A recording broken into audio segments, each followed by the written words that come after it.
Hello, everyone. Thank you for joining us to the series of talks, A New Life with Rav Laitman. Hello, Rav Laitman. Hello. Hello, Nitza Mazoz. Hello. And we're joining you to join us. We're inviting you to join us here to these series of talks. We've been talking about money, and we'll continue to talk about that today. So join us. I hope it will be interesting for you. Rav Laitman, the subject we'd like to talk about today is it's a topic that's I can see on you. Well, it's loaded. We'd like to talk about, in regards to our understanding of money, we'd like to talk about a very interesting phenomenon that you can identify, the connection between money and the Jewish mind. There's a kind of awareness or consciousness in the public that Jewish equals money. So I wrote down all kinds of associations that I had with that. Manipulations, cleverness, life wisdom, trade, money, sense of smell, consulting, strategy, behind the scenes, quick thinking, quick perception, invention, and so there's something here that you can identify. Money and the Jewish mind. And the question is, what's going on here? I've never heard in my life an explanation that would explain why does this go together, money and Jews. What is there here? What is a secret? What is the code? And there isn't such a big secret here. It's clear.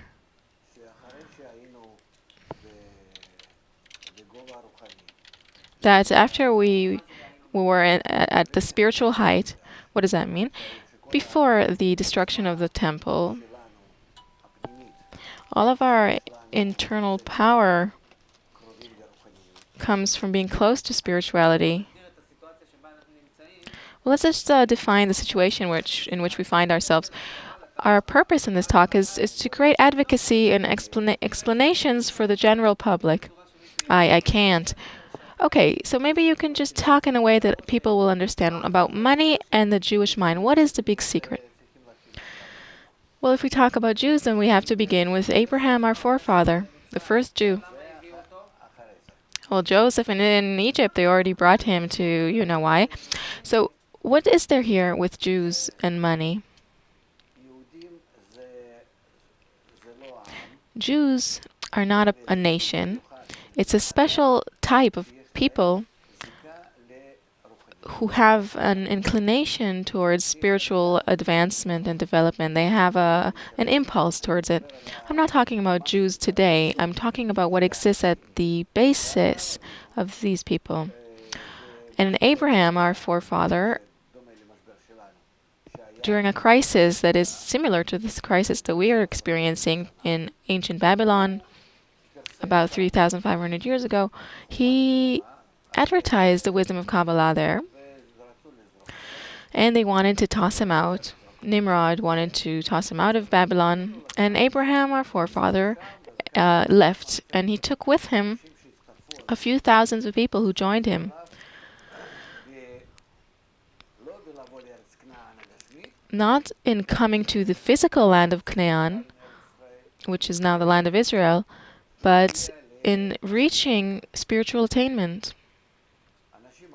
These people are called Jews. And they are the ones who reach spiritual attainment through unity between them. They're also called Hebrews because it's from the word ivri, to pass from the egoistic desire which was erupting in Babylon as it is today in our days.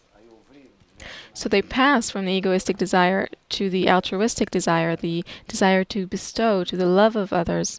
They had an impulse to reach it, to know nature, to open it up, and to know the essence of creation. And these people joined Abraham. They had this special inclination. And from this organization of this group, who are called the Sons of Abraham, who was their teacher, this group left Babylon, as also the Rambam writes of this.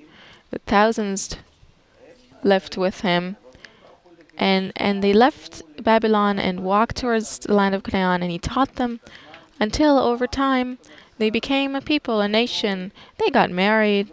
They grew in numbers and so on.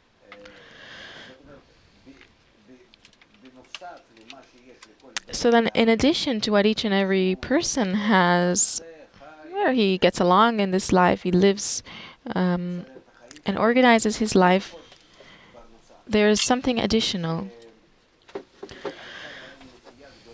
They had a very strong inclination to understand creation, its secret, the essence of life. What is the purpose of life? The plan of life, the purpose of life, the reason for life. A very essential question about man's existence in his world. And this ability to open this great problem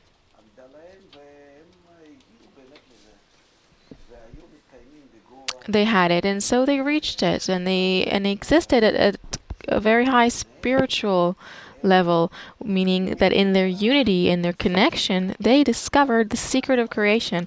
What is the secret or the basis of creation?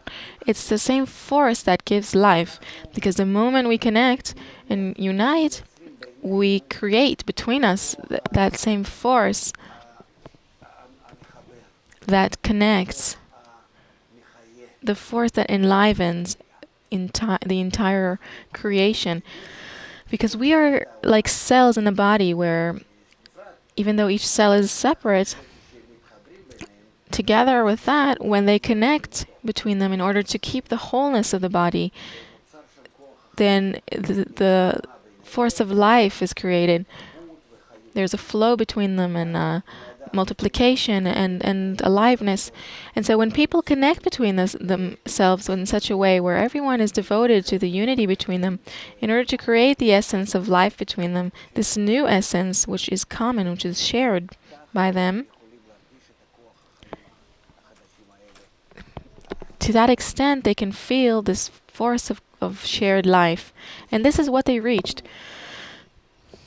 They discovered the force that is hidden within nature, on the condition that the cells, that the parts that are separate to begin with, if they connect, they create this new essence that is called life. And just like with us, in the natural way that our cells create naturally together and create our body, our physical body, if we also connect, each of us as one single cell, together with others, through love thy neighbor as thyself, through connection between us, we stabilize between us a body which begins to discover within it life, but it's life that's already on the human level, a higher level than our body's physical life. It's a higher level. So this experience of life is called the spiritual life. This ability which exists in human beings, only few human beings, it's a very special ability, because it gives them, if they connected, if they united, despite each and every person's ego, it gives them the feeling of spiritual life, life above the life of the physical body. The body is alive thanks to the connection between the physical cells, its biology. And here, when they connect, it's on a higher level, the human level. When this doesn't exist in our world, unless humans make it happen, and then they discover it. And this is a life that does not depend on the body anymore. The life of the body can exist or not. The cells can be together or disintegrate and die. But the forces and powers within people who connect between them, they stabilize a kind of body that is made of their forces, the spiritual body. It's called spiritual because it's not dressed in our physical flesh. And then those who work with these spiritual powers or forces, in addition to their physical body, they stabilize a kind of essence that is not dependent on the physical life, which is the spiritual body, the common shared body. This body is called Knesset Israel, Holy Divinity, Shekhinah. It has a lot of names. Or the general soul. Soul. And then these humans who stabilized, who created this body, they have this experience of the spiritual life on a higher level and as opposed to the physical body. The bodies can die, and this liveliness can sustain itself, can continue. Because to begin with, this ability that a person has, which is why he is called Jewish, because he has the ability to be in unity with others. It's an additional force. It doesn't belong to the body. So if we only connect these forces, then they create and stabilize this platform, this basis for spiritual life. And this is what they did. According to Abraham's method, who was the quality of chesed, of love, of mercy, he taught them how to fulfill this potential within them. And this is called the nation of Israel. Nation, the people, means connection of those people who naturally hold that special force within them. It's called the spark, the point in the heart, the godly part from above within man. And actually, this is the basis of all of the Jews and Judaism. And later, what happened to this entire group during the generations where they multiplied and they taught their children how to do this from the youngest ages, from the moment they were born. They taught them how to be connected above their ego, together, everybody, as one should help his friend, love thy neighbor as thyself, don't do to others what you hate, all of Israel are friends, and so on and so on. All of these so-called slogans, which talk about unity and connection, that no other nation has, but are typical to this one, because it is the one that connected and became a nation from out of this principle. It's a nation that exists to begin with only thanks to this fact that there are such different people from different tribes that were in Babylon, all these great families, different people that lived there. Well, each nation there was just a few thousands of people in those times.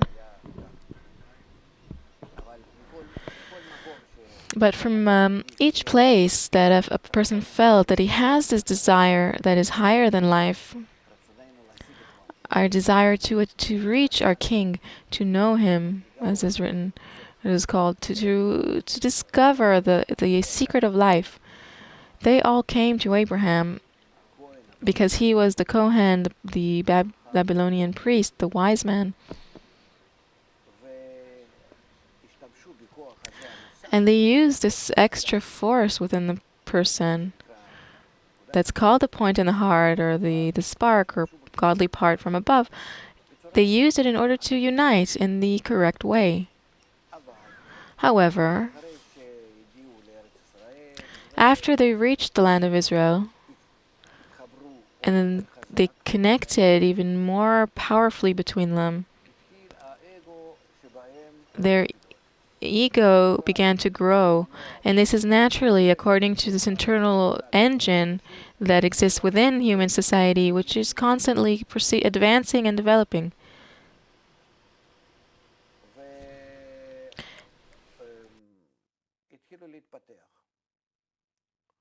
And they began to evolve more. The ego within them began to grow, and the ego, when it grows especially so that they needed to unite even more, despite the ego within them, because these forces, the positive and negative, the force of connection and bestowal versus the force of separation, they depend on each other and they build each other up. the more you have the ability to connect more, then a bigger ego appears, so that above it you would build an even stronger force of bestowal and connection, and by that you enter the experience of nature, of even higher life. This is called that you rise on the ladder of the feeling, experience, and acknowledgement and consciousness of life.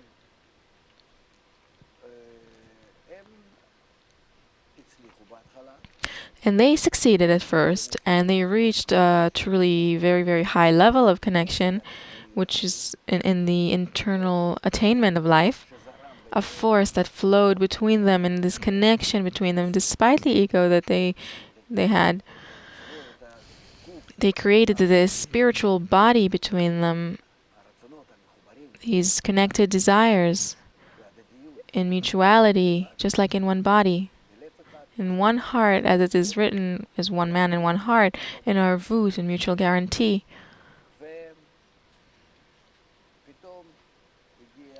And suddenly, a time came when they couldn't cope anymore with the growing ego. And they began to descend. Each ego that would grow, that would add itself, they started to use their spiritual power, their spiritual force, to serve the ego.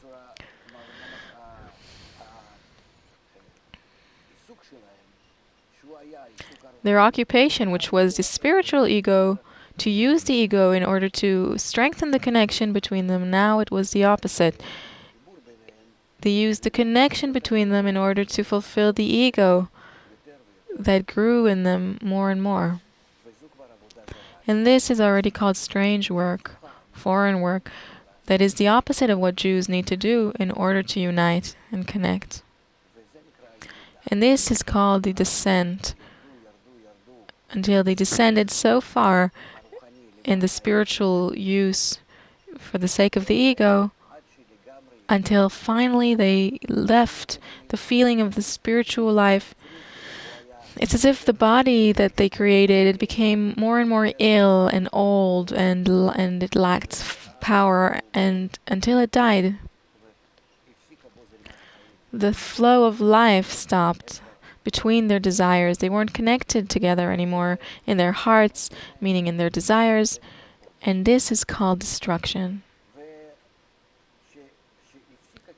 And when the spiritual connections stopped, then the physical connection remained, but it wasn't so typical for them to be connected, to be tied together. It's not like the rest of the nations that have this connection on the physical, material level.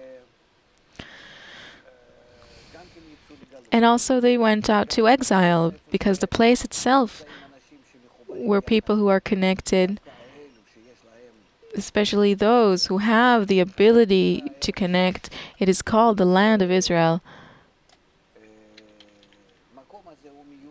And this place is only destined for those who want to connect. We're going to unite together, all of them. And otherwise, no. Otherwise, they have nothing to do here in this place. It's a place that has nothing that is worthwhile living for, not treasures, natural treasures or anything. This place it can only be enlivened by those people who are connected between them spiritually, in their spirit, in the ability to forgive, to forsake, and those who live here in connection and unity make this place flourish. And they live here because they leave this direction of connection, and then this place goes into destruction. And we see this through history. People lived here just like in a desert.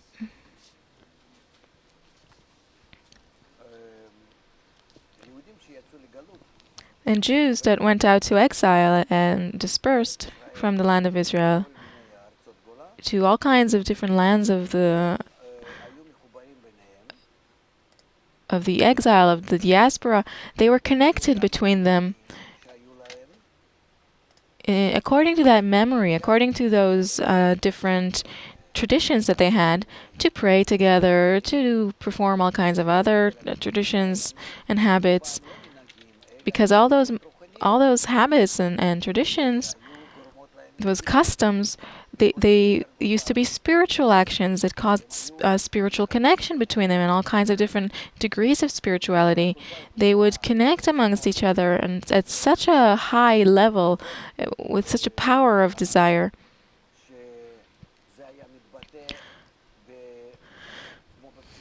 that it would express itself as in a very high human psychology, that we cannot attain it because these desires are only revealed in bestowal and in mutual unity and love. And these desires, they would create such unions, such connections that were called the tefillin, the washing of the hands, the kosher and the non-kosher, the days of Ola and the circumcision. These were corrections, connections in the desires between them.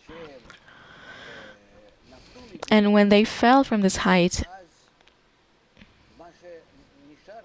then what was left for them was only the physical existence of all of these actions, because the spiritual existence is called the mitzvot, the precepts, the commandments, that they had to reach connection for each and every inner willing action to connect them.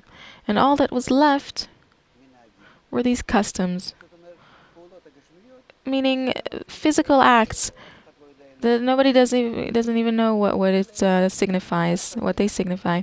But that's the way it is. This is the way we are. There are customs that are typical to Jews who in this world, and they kept this connection between them as Jews who had the same language and the same culture, the same customs, and so they stayed connected between them in all the different lands of exile. And all the power that they had in their spiritual life, even though this spiritual life was gone from them, that internal ability to also be in connection, though now they are separated, this ability gives them a wisdom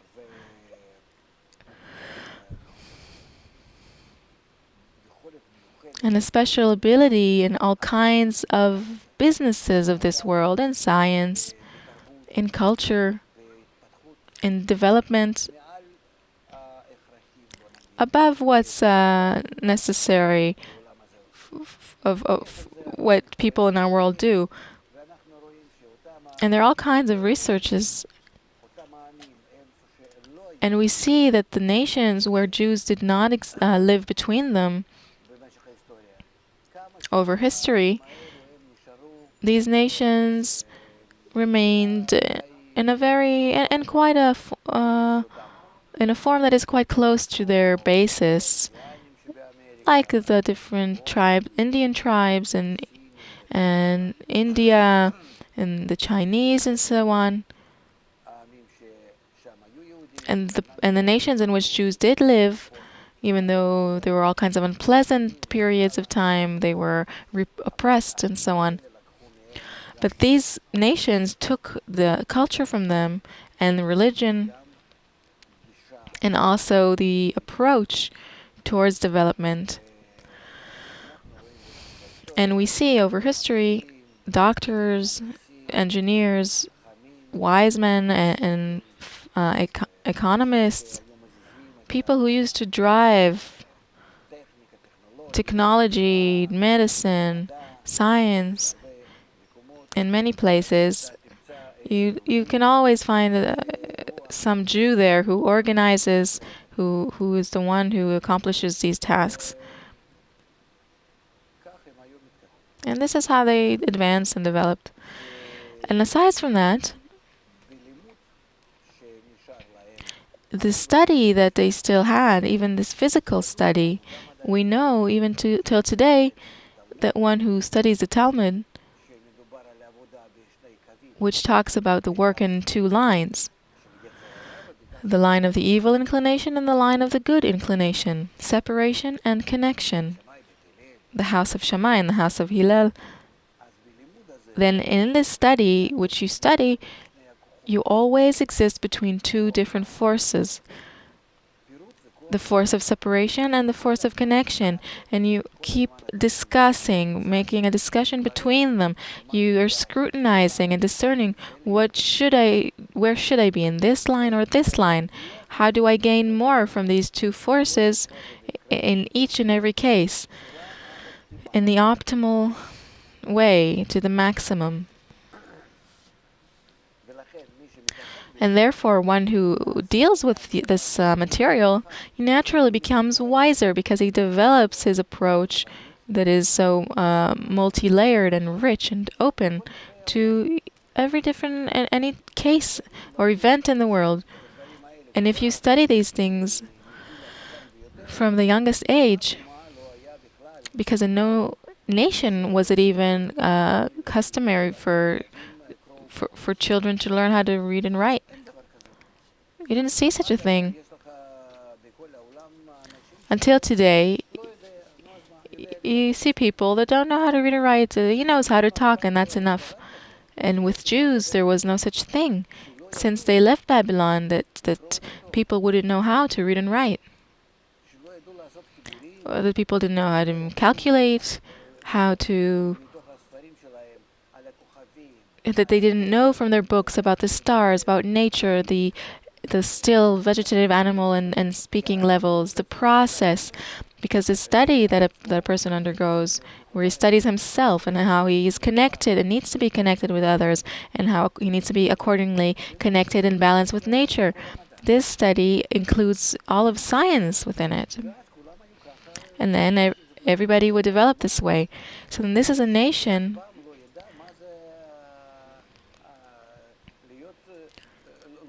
that didn't know what it meant to be illiterate, uneducated, and as opposed to all of the neighbors that lived completely as if they were still on the trees. If you look at that Europe that is now so proud, that is so advanced, if you see what happened there until about 100 years ago, most people didn't even know how to read and write.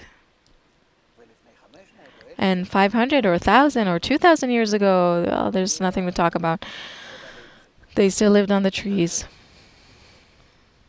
In the trees. So then you see here a phenomenon that is very special and does not belong to our world. There's a group in our world that it's as if it came from a spaceship from some other planet. And it would live here according to the laws of that other planet, in bestowal and mutual love, and mutual feeling of each other, and this experience of life of that planet. And later, when they landed on the face of the earth, then they were just corrupted.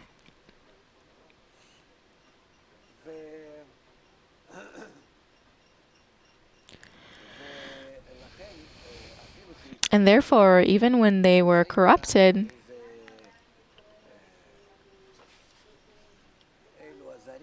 and they found themselves here as those who are estranged to this normal human spirit or atmosphere, and they started using what's in this world, and their approach became just like that of what they took from others, from our planet here. But in their internality, they have special qualities, a special ability.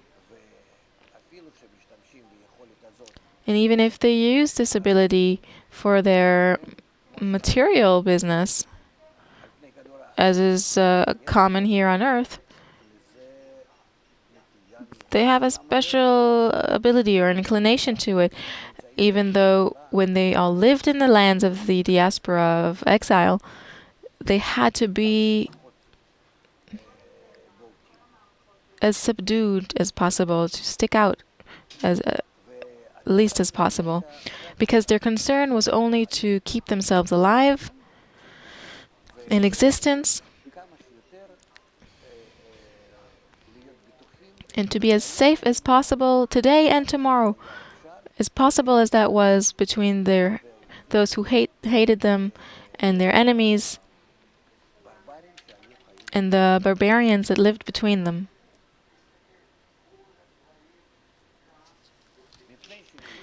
Because Jews would use one language in different lands, different countries, then they had the ability to connect between them. And they weren't so connected to the land. So they began the trade. I go to each place. In each place I find Jews. In the lands of the diaspora, they all speak the same language. I go together with them to a place called the synagogue, where everybody comes to, and there I meet all the Jews in that same village or town. And then I know everyone, and then we can maybe make some business, do some business. What can we do in order to ensure ourselves for today and tomorrow to be stronger? What traits can I bring? What merchandise can I bring here or there? Of course, they were drawn to things that you can hide better, which are worth as much as possible, and in the smallest weight. Gold, diamonds, all kinds of things that one can take with him to all kinds of places, and if possible, to escape.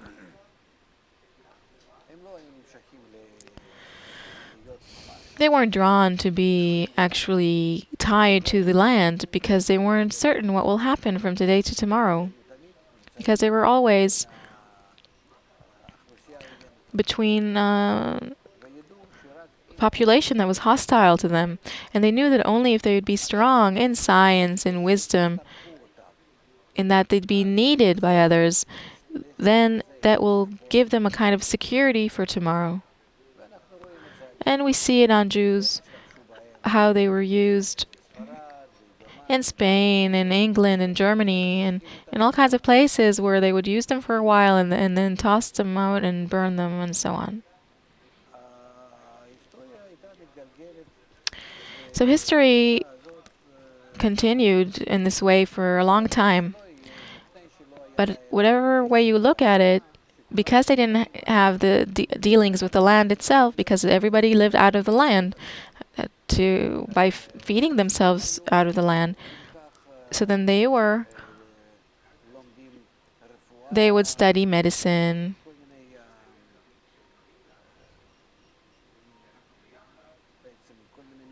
all kinds of different professions that they could use everywhere they went.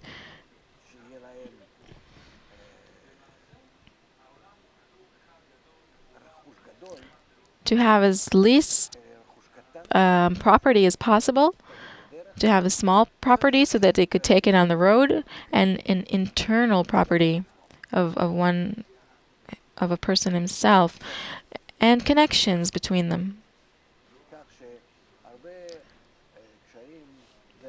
So that a lot of connections between Jews that developed, they caused the different systems of trade and international commerce and diplomacy and all these things.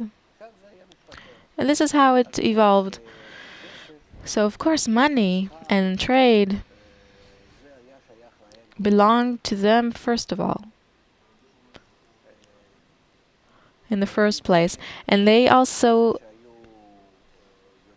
because they all knew how to read and write, they could make do the arithmetic, they could calculate percentages of percentages, all kinds of calculations that the regular people they didn't understand what is going on. So they had the possibility to make such calculations in the economy that others did not understand how they are succeeding. Today, it's understood because it's taught at any small school of economy how to calculate the interests and. But the people who lived then, they didn't understand, and this was really their turf.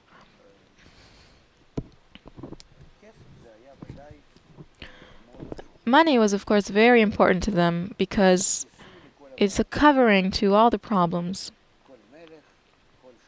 Every king, every ruler in each place needed money because they didn't know exactly what to do with them, what to do with it, because they used it for all kinds of things, for wars, and Jews could give it to them and also promise to themselves a kind of secure life under the rule of those masters, of that specific ruler. Until today.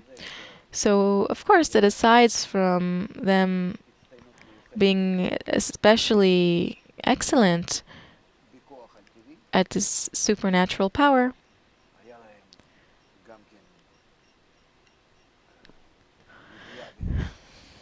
they also had a knowledge of languages, of arithmetic, of history, of everything, whatever, of geography.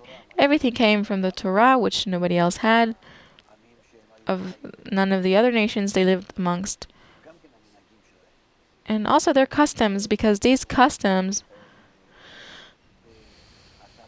in accordance to the higher root, then these are customs which would keep their health. Even washing the hands, or dipping in the mikveh, or all the other things, how to prepare the food, how to keep the kosher. These are actually rules that, as opposed to a complete lack of rules and culture, minimal culture in Europe, the lack of rules and customs in Europe brought all kinds of plagues onto Europe, and the Jews it hardly touched them, because first of all, in Europe it wasn't accustomed to wash. People thought that it brought you illnesses. They wouldn't wash themselves, and Jews had to, before Saturday, to enter the mikveh, after a woman's period to enter the mikveh, and so on and so on. It's the ritual bath. So they used to clip their nails. They used to work with the food. They didn't eat food that was not cooked, that was not processed, that was not clean. In short, all of the culture that they had that was built on the different advice that they had. It was very healthy in all of the countries of the diaspora, but it would harm their image very much, because people thought they had some powers that they want for everybody around them to be ill, and for them themselves to stay healthy. In short, I don't have words. There's a lot in this. There's tons of books about it. So that's it. But in regards to money, until today, almost, today it's already not so much. Until today, up until today, I'd say it's in our genes.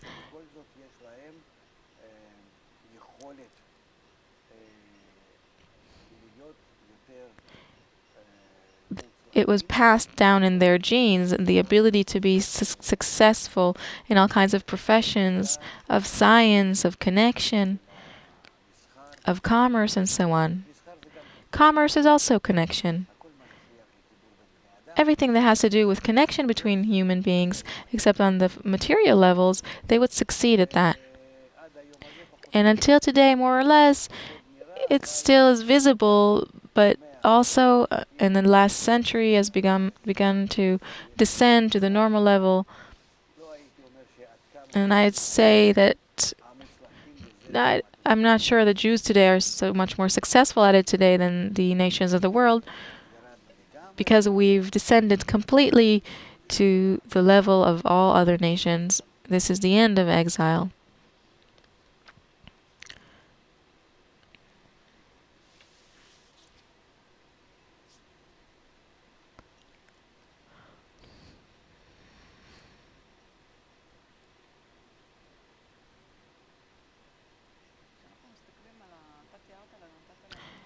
You described this is the historical background to us. It's very wide, and it included our spiritual, the Jewish people's spiritual root, and how they lost it. Yes, they lost it and to the opposite state for the sake of money. So when we look at at us today, nobody goes back to the spiritual root. If we look at us over the past few years, even over the past few hundred years, we are perceived by the public as very wise people. The human head or mind always finds patents and invents all kinds of things. It's manipulative. It's a good. It's a good merchant, and it exists in the common consciousness. Everybody agree, and it's something that before you said that it has to do with the fact that they studied and they received this wisdom, and so they had this advantage over others that didn't do it. But over the last years, this part is very disconnected from the Jewish people, but still it has a very special talent because it still exists in a person's spiritual gene. This potential, this ability, it exists. It's there. So then there's a special sense. Yes, but it's also beginning to become extinct, I'd say.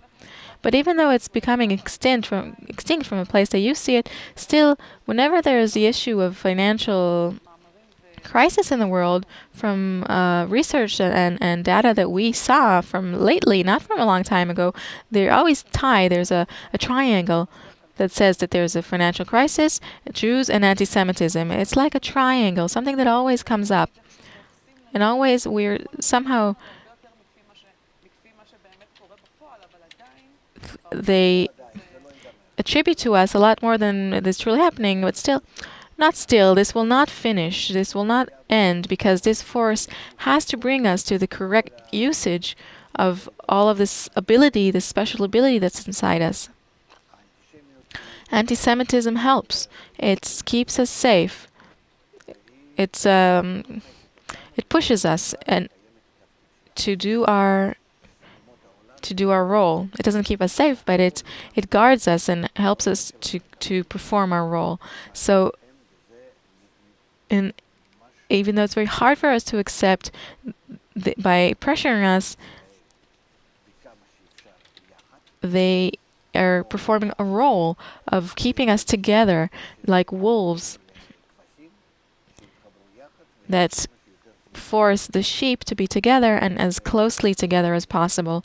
And aside from that, if we if we are mentioning anti-Semitism, we can only expel anti-Semitism if we openly speak of our role, our true role.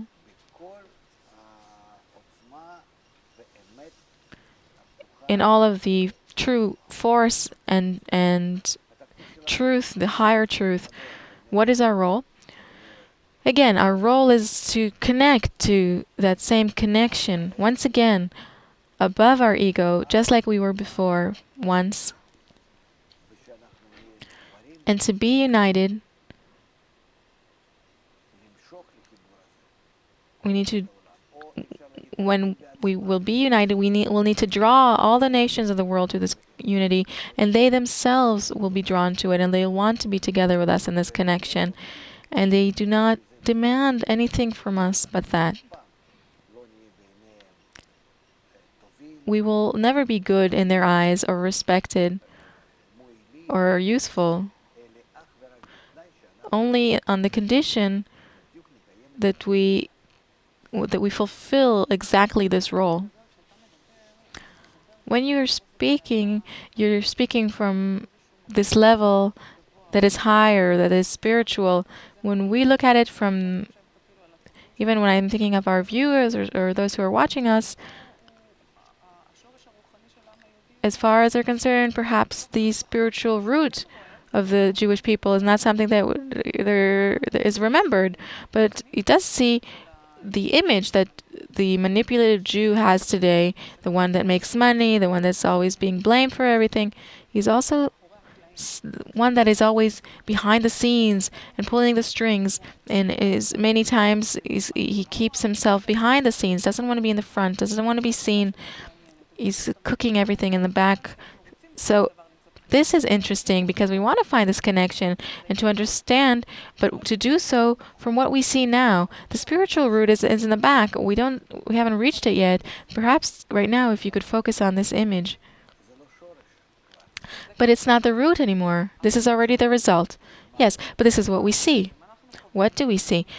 Today, what we experience in our reality is a state in which in the entire world we're given this image. And this is just, this is rightfully, that the financial crises are always tied to us in some way. This is also rightfully. But in our country, we see that we're not able to make money, even though all the great minds are here. Here, of course, we won't see success because we'll only succeed if we're connected. So here, Or and I asked ourselves, how is it possible that abroad we make so much money and here in Israel we're not able to? No. Here we will be able to create a foundation,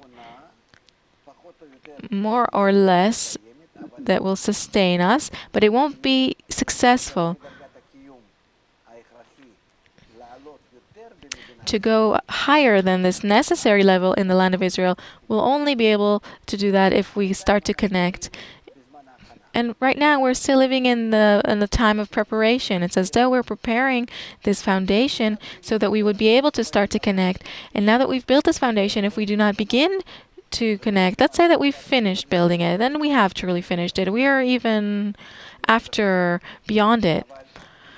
But once we finish this foundation, we must begin to unite, and only in that, through this plan of connection between us, only on that does our flourishing depend, our excellence, the security, health of the nation and the country and the state.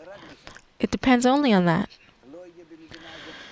This country will see no development.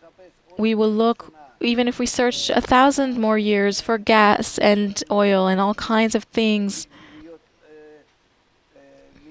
to be special, just like all the other countries, to have stuff of our own. We'll have nothing of our own.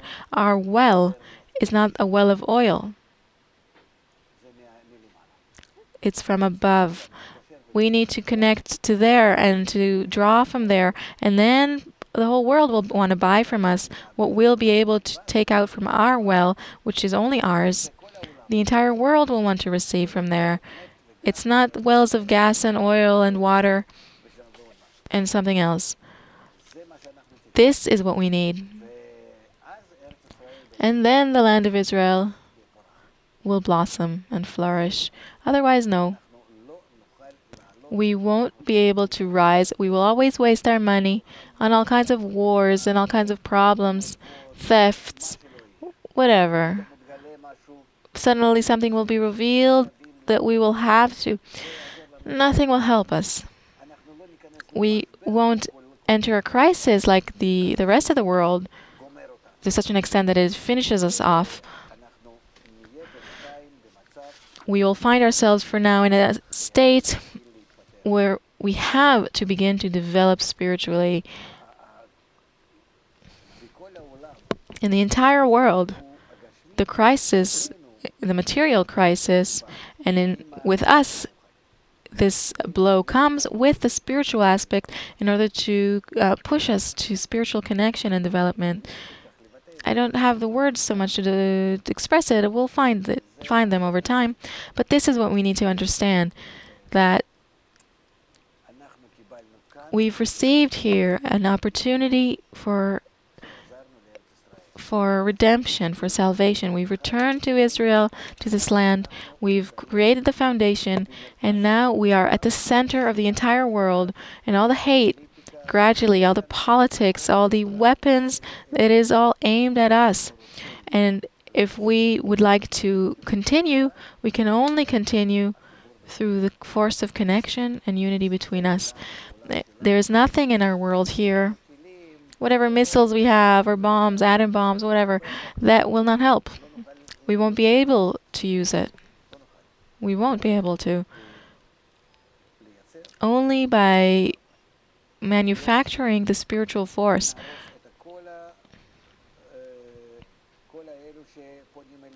Through it, we will destroy all those who turn to us and want to eat us up.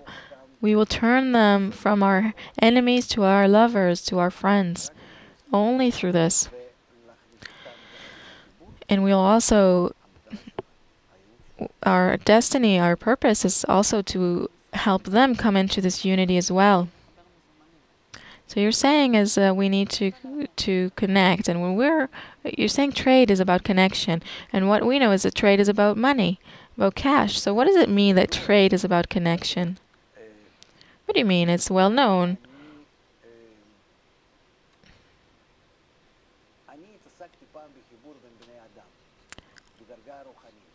I once dealt with connection between humans in the spiritual level above the ego. How are we able to concede more, to become more integrated, to connect more, and through that to take more of the money? Money is a screen, the kisufa, the longing, and through that to attain more of the spiritual pleasures and spiritual attainments. It's a clear gain from connection.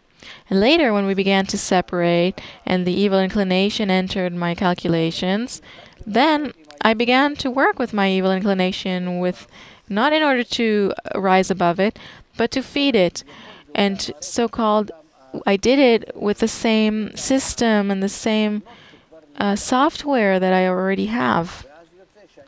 And then it turns out that I deal with connection in order to fill my ego, my evil inclination, but I'm still dealing with connection, and so it's worthwhile for me to take some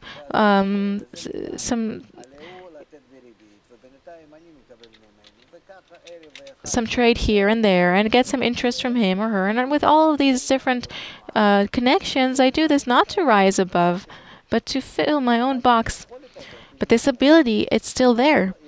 It exists. It doesn't exist in a regular person. It exists in the human, in the Jewish mind. It's almost in each and every one. So one is a bigger merchant, and the other is a smaller one.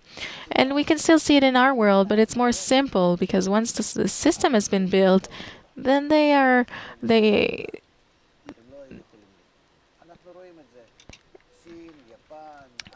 Also, those from the nations in the world can participate in the system once it's built, but otherwise they wouldn't have been able to build it themselves. And if we see Asia, China, what trade did they have? They connected to Europe, which received its culture from us, its development from us. I didn't understand this all the way. You said that the Jewish mind has this ability to trade, and you said that one is a small merchant and another is a big merchant. Well, you study the Talmud, you know what it speaks of and how to make 3 out of 2. From right and left, a middle line. What is a middle line? It connects 2 different lines together. This is called a gain. The egoistic power on the left, the bestowal altruistic power on the right. How do I receive and how do I give? And how from both of them? I gain from the both of them. This is the calculation. I didn't grasp this all the way. Let's say, I'll tell you what I did get, and you'll explain. You said that the Jewish mind has this special ability. A special ability that characterizes Jews. You said everybody are merchants. One is big, one is small. Now, quality is connection. The quality of Jews, and this is why it's called Jews, from yichud, from chibur, from connection and unity. This is his quality, first of all. And now the evil inclination came, and through it, I connect even more powerfully. Either that, or through this evil inclination, I can gain more with my ability to connect. You want that, and you want that, and I'm here in the middle between you. So I'll take this from you and that from him, And I will give you a little bit from here, and I'll give him a little bit from there, and I will keep the gain. Why is that bad?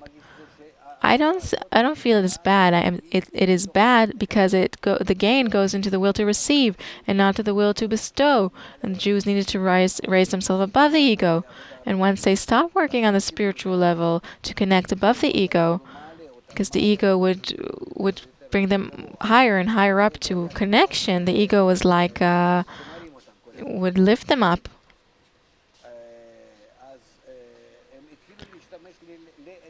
Then they began to use connection for the sake of their own ego. Not to use the ego for the sake of connection, but the connection for the sake of the ego.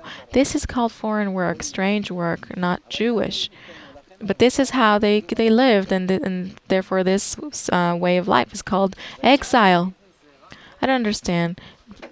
Business is bad in your eyes? Is trade bad? When I connect, let's say the three of us, when I connect you two, she needs something, you have it, I come in the middle, I take it from you, I give it to her, and from her to me. Yeah, it doesn't matter. I make all these connections. You said that the quality of Jews is connection, right? So let's say I'm the Jew. So I explained to you before where it comes from. I understood they have a special ability to connect. Where from? You're skipping. You're disrespecting our basis. You don't want to hear it. And I'm telling you, it comes from spirituality. What, the ability to connect? But is that bad? Is business bad? No. This ability is not bad. Except the way you use it. Is it for trade? Is it bad to use it for trade? If this is your entire life, if this is your entire destiny, if this is what you exist for, then it's bad. Because it's not right to live for this purpose. Because you bury yourself in this life. It's as if you've gone back to Babylon. I don't understand. Because you don't want to hear it. No, you have a special barrier. I'm telling you, you don't want to hear it. Business is not bad. It's bad if this is your entire life. If your whole life is business, it's bad. And therefore Jews are not okay in some way because they're only doing business. Yes, yes. What do they need to add to business? They need to do this business only for the sake of their existence and to use all the rest of their powers towards connection, their excellence in connection, to truly be aimed at connection, not to connect between Jeffrey and John and take some percentages off of them. They need to connect between them for the spiritual existence. And then, by that, they will take care of anti-Semitism, they will take care of the attainment of the higher force, and they will always have this secure existence on the material plane. The way it is, they don't have that or that or that. So you gave this example now with Jeffrey and John. Let's say you two are Jeffrey and John and I'm the Jew. Then I have this gene inside me that I've been carrying over history. It gives me the ability to connect. I understood that this is the quality that Jews have. The quality of Jews is to connect. So I know how to do business with Jeffrey and John. And this is what you're saying that I've done so far. During exile, yes. You're right, over the last 2,000 years. Yes.